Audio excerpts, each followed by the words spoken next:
Hey, what's up guys? Alex with Bay Cities Construction.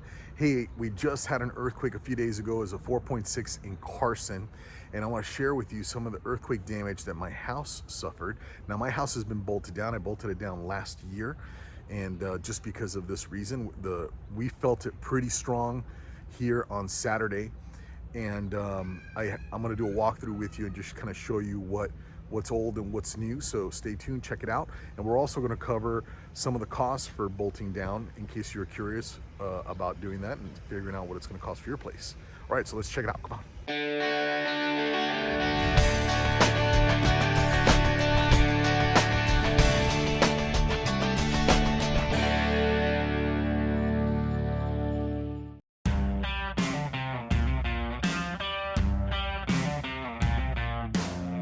So very common damage are these types of cracks.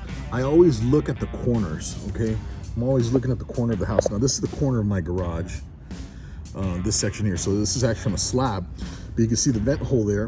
And about this height here is where the mud sill is. That's where all the connections are. What I'm looking for is horizontal cracking. So now I am in this section of the house. This is already living space. Kind of, so here's your garage ends right there. Okay, so no real cracking there. That's pretty cool.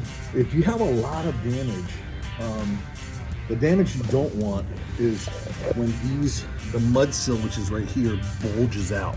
So if you just have parallel to the ground cracks, that's not as bad. It's kind of an older crack there, like that. I don't think that's new. This is the other corner of the house. So you got some more cracking there, but I think that's old.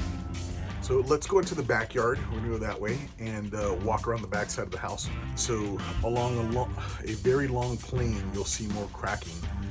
It's more susceptible to cracking. So let's go over there and see what we got. So we're here in the corner. You can see there's some cracking here, but this is old for sure. This is here before we did the bolt down. So nothing new here. Okay, this is really indicative of earthquake type cracks. These little dudes here in both directions, up and down. So think about it like as a cracker, as the stucco starts warping, it starts causing these cracks. I think these are old though. I don't think these are new.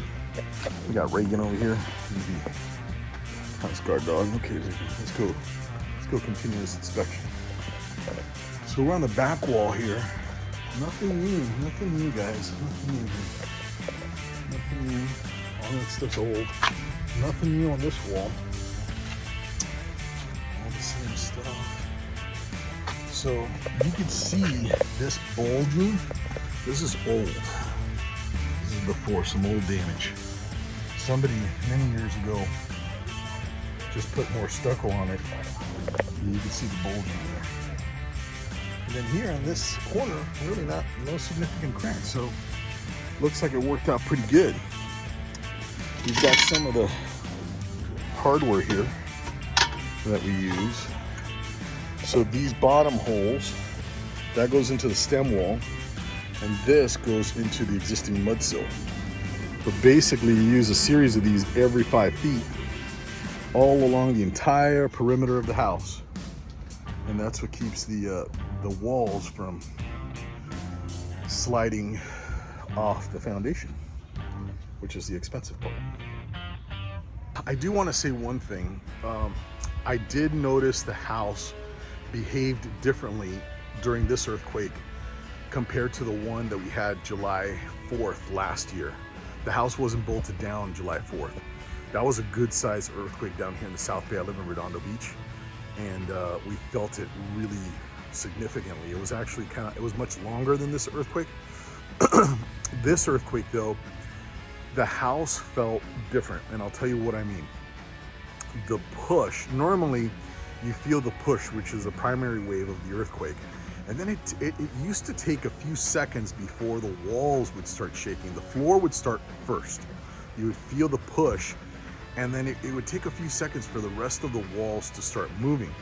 Now, with this earthquake, it was different. It seemed like the walls started moving right away. And what that tells me is that because the floor system is really well tied to the foundation, you got more of the energy of the earthquake go up into the walls sooner because there wasn't as much play. Normally these older houses, there's a lot of play. The connections really aren't all that good, which is the reason that people recommend you bolt them down.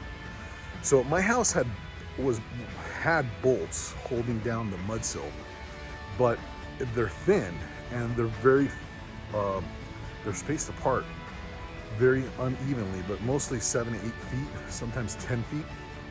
When we put those brackets in, they're exactly 5 feet away from each other, and they're no more than 12 inches away from any corner. So that means the corners are real tight when you install that. Plus we installed wood to make the floor system stiffer and have a good connection with the mud sill. So anyway, I just wanted to share that with you. If you're considering doing a bolt down, we have a lot of information here on softwareretrofitpros.com or baycitiesconstruction.com. The average job size will range between $8,000 and $12,000 for a bolt down, and much of that really depends on the existing condition of your house. So if your house needs, if you got a lot of dry rot and stuff like that, you got to make sure that you handle that.